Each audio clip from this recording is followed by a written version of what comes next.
Hello and welcome to tip bundle number 5. This is Martin Brennan, product manager of Imagineer Systems, and we're going to go through 3 of the tips that we post to Facebook and Twitter and convert it into a small tutorial.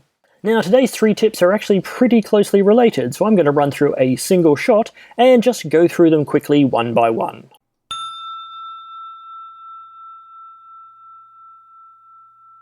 Okay, so we have a shot here provided to us by stockfootage.com, and I want to track the side of the car.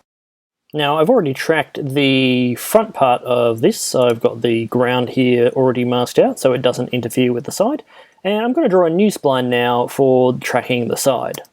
So when you create a new layer, you're making 2 things. You're creating the spline that you're actually drawing, but you're also creating the surface, which is used for a number of things. It can be used to visualize how your track is going.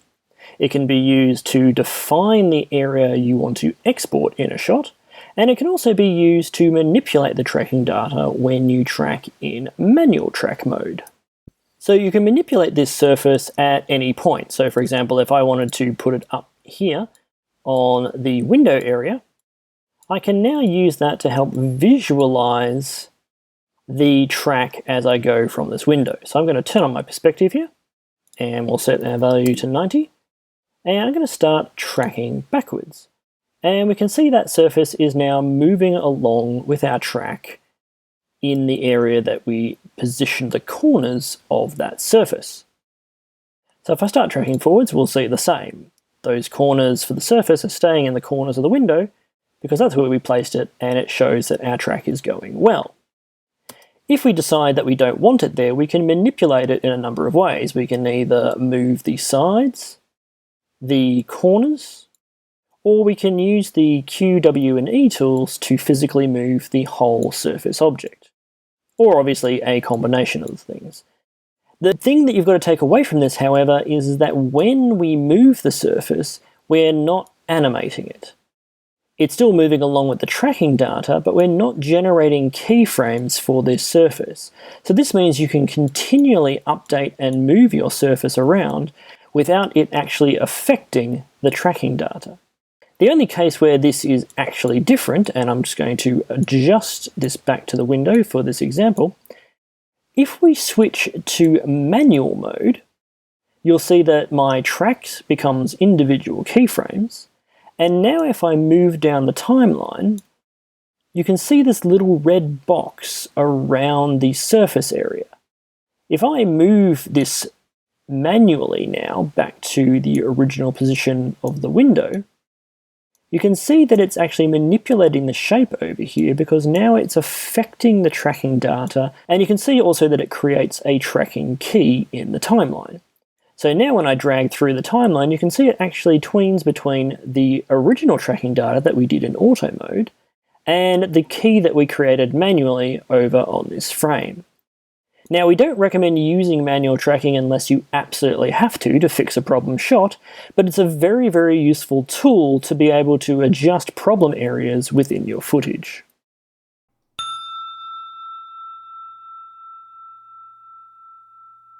Okay, so when you draw a layer inside Mocha, what you are doing is telling it that this is the area I want you to search for to get your tracking information. So if we turn our perspective on here and start tracking backwards, what it's doing is the tracker is searching in this search area and saying, where can I see this information next? We'll go to the next frame and update the shape to search for the new area. This means that the shape itself is a child of the tracking data and not a controller of the tracking data. So if I just come back to the middle point here and we turn on our surface, you can see here that as we scrub through the timeline, our tracking information, our shape, and our surface are all moving along in the same way. But if I move my shape, my surface stays in the same spot.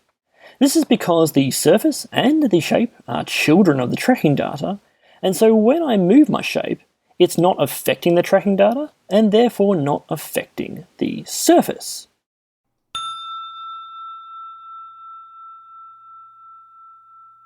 Now, we've covered a similar tip to this previously in one of our other tip bundles, but it's good to reiterate just so that you see it in relation to the other tips we just talked about. In this particular case, we've tracked our shape and we can see it going through our scene, and we can see that shape's moving nicely in perspective and it's warping correctly compared to where we first drew it. However, it's not very easy to see that there might be some problems with our tracking data. If I turn on my surface, we can scroll backwards and see that it's tracked reasonably well, but as we come through the scene, you'll start to see it skew incorrectly as we pass this foreground object and it obscures part of our shape.